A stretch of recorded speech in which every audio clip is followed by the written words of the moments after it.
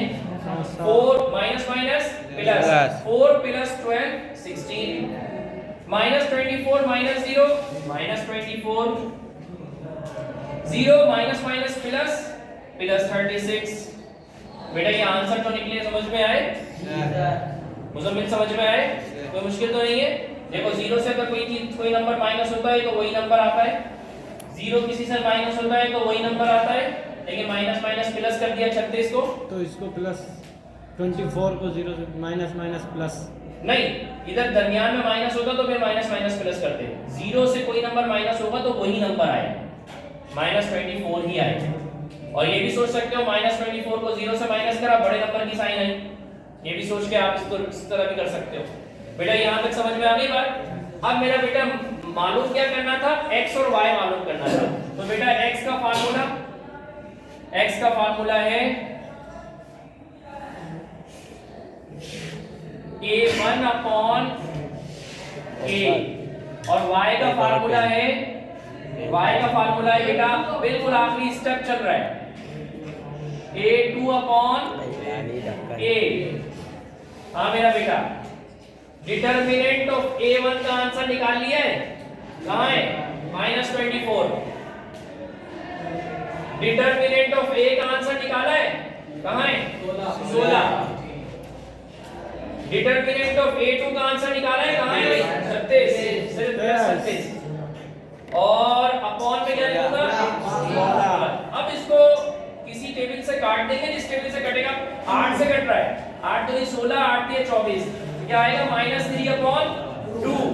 और हाँ जी 4 4 से 16 और 4 9 26, 9 अपॉन 4। हाँ बेटा x और y का आंसर आ गया। अब आप लिख लेंगे x, y बराबर है -33 अपॉन 2, -3 अपॉन 2, 9 अपॉन 4। हाँ बेटा कोई मुश्किल तो नहीं है, दुआ करो कि ये आ जाए क्रैमर्स रूल, सबसे पहले यही करोगे और आएगा भी 10 नंबर का इंशाल्लाह। आइए